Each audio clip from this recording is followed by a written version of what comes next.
Hey guys, it's been a long time since I've done a YouTube video. We're getting a lot closer out in the Valiant, but this video is not about the Valiant. I don't know if you can see a little bit of blue peeking in over there, but I got a new car. It's going to be a long-term project. It's been something I've been looking for a couple of years now, but that's what this video is about, and we'll kind of show you around it and see what you guys think, talk about the plans for the car. Please realize that it's going to be a long-term project, so it's not going to be anything that I finish in the next 1 to 2 years.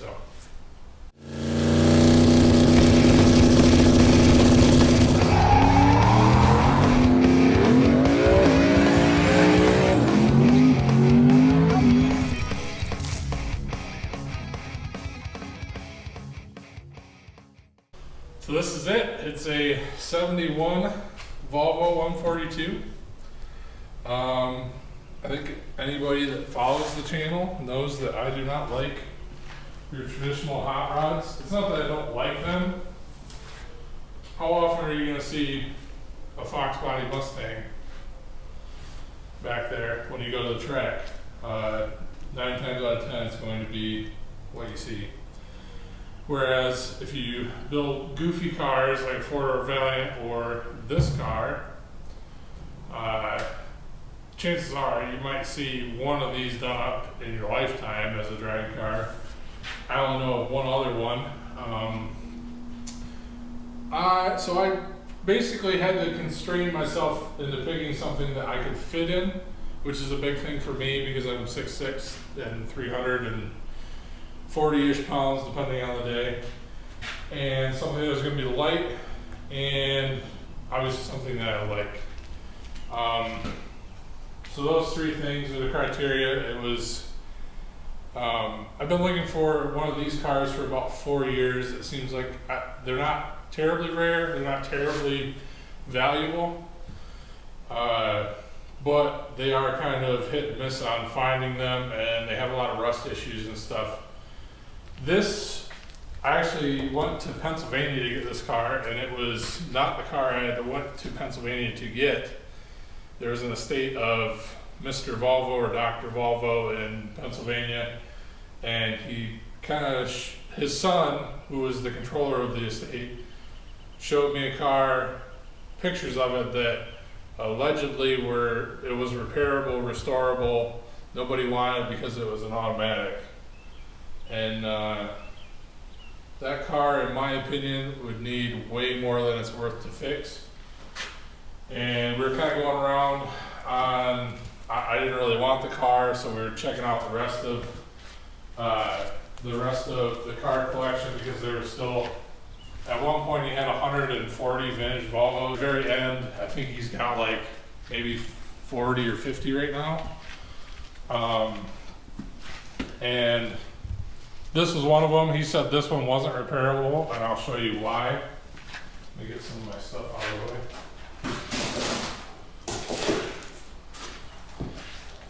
So this car at some point in its life got hit in the door right here.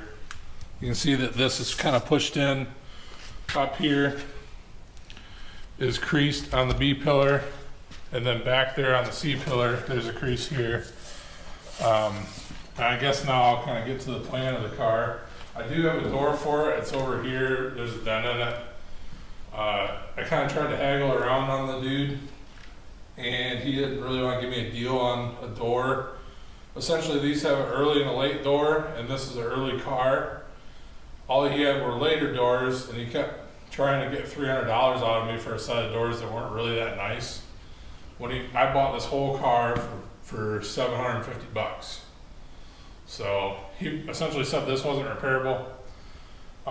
This car is going to be a long-term project, as I said before.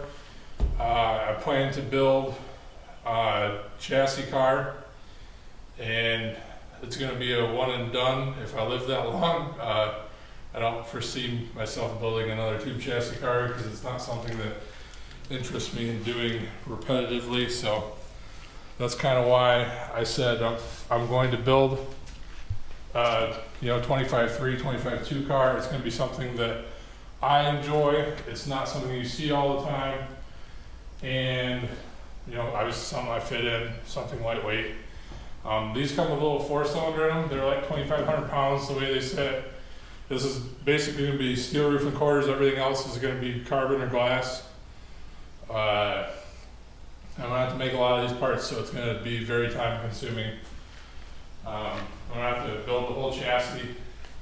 I don't know if you guys seen, or I don't know if I even made a video of the horror story that was me trying to buy a alcohol Hemi.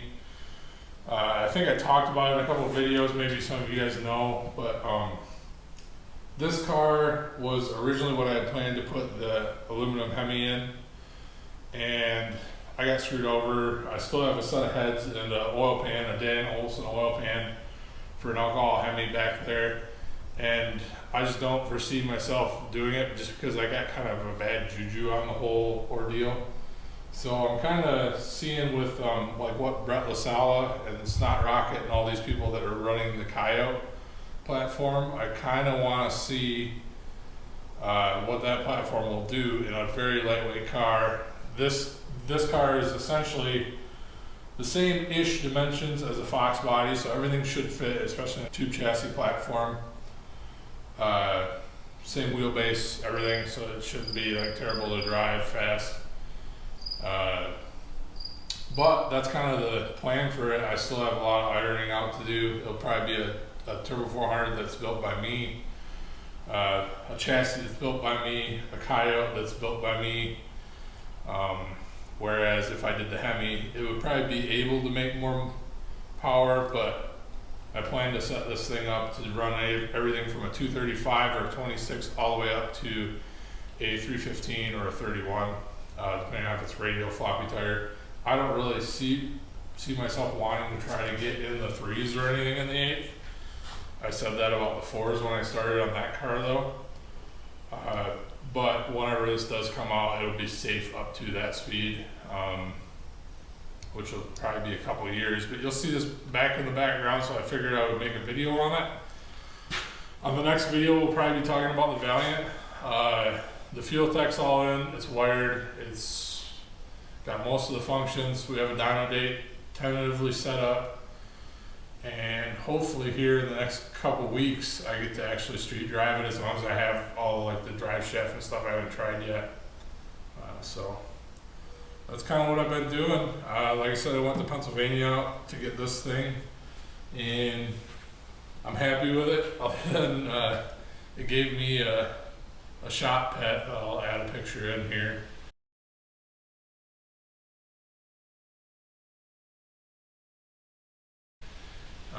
The place that this was at was in a barn, and it was just infested with bats. Like literally, like you open the door and it's just like bat poop smell just hits you in the face. So somehow the thing rode, I think it was like 900 miles one way, and it was under this car or in this car, and he ended up in my shop living the good life, eating all my bugs for like 3 weeks. And I don't ever open my door, so there's no way it got in from anywhere else. So, yeah. Anyways, thank you guys for watching. If you guys want to stick around and watch more of the Valiant content, or if you're interested in this, or if you're interested in the Capri, we'll be getting to that after we get done with this green turd to do some street car stuff. I don't know how soon it'll be finished, but we'll be working on it. So, thank you all for watching. I'll see you guys on the next video.